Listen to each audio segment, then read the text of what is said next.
I used to tremble every time I heard your footsteps in this house, thinking all the time, what's Papa gonna say if I do this? What's he gonna say if I do that? 17-year-old Adam Kwame is rehearsing for his first role in a major production.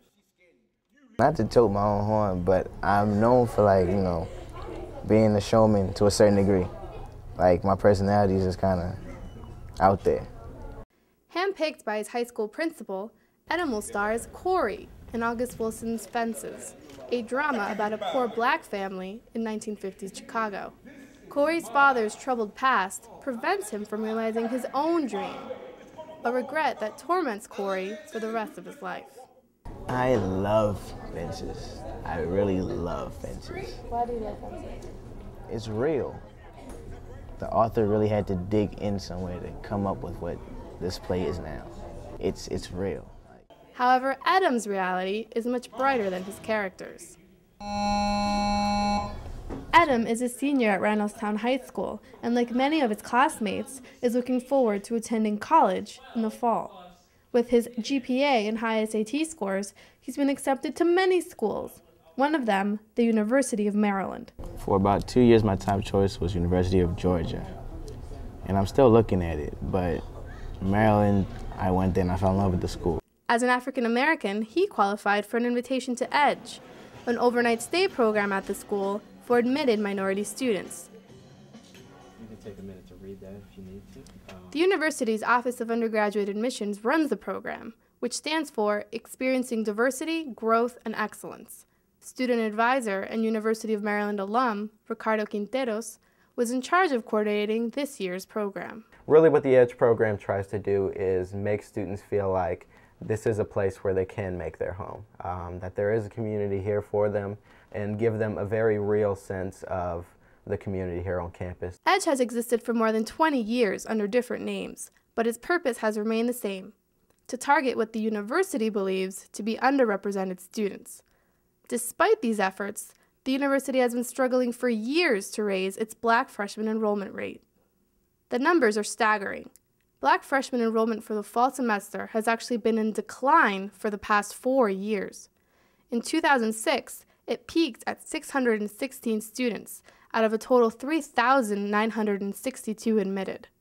However, just last fall, black enrollment plummeted to 387, even though the total freshman class grew to 4,202.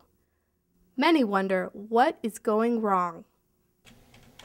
Assistant Provost of Equity and Diversity, Dr. Cordell Black, blames the school for putting too much priority on SAT scores. I don't think the requirements are absurdly elite. I think it's just there's an overemphasis upon one variable. And if we could have more balance, I think we would have a more diverse student population. For years, Dr. Black has strongly opposed raising the SAT score requirement for the school, citing GPAs, letters of recommendation, and leadership skills as factors that should also weigh heavily. He thinks the test is culturally discriminatory and disadvantages students in low-income and often minority high schools.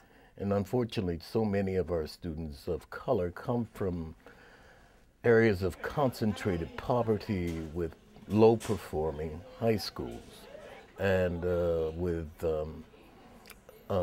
limited curriculum. And as a result, they are not perceived as, very talented students.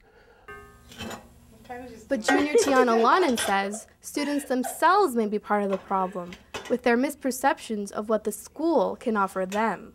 They don't see the Maryland that I see or that I saw. They think, oh, I don't want to go to that white school. That's the first thing, because it's not enough black people there, because it's not diverse enough.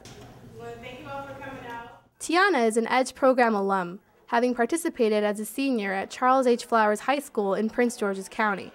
She credits the program with sealing the deal for Maryland after it introduced her to the diversity on campus. Experiencing all of that culture and all of that diversity here, which I didn't even know existed, it was just an amazing experience. Hi everybody, my name is Tiana Lonan. Even though she's involved with several clubs, Tiana continues to help with EDGE year after year.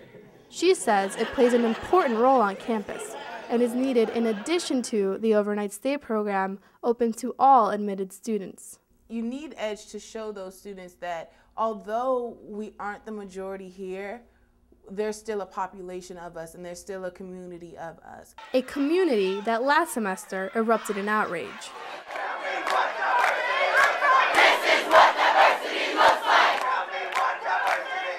In October, the university's administration announced that Dr. Black would be removed from his position and the Equity and Diversity Office downsized next year due to budget cuts. Hundreds of students organized in front of the administration building to show their disapproval for what they called the ousting of one of their own.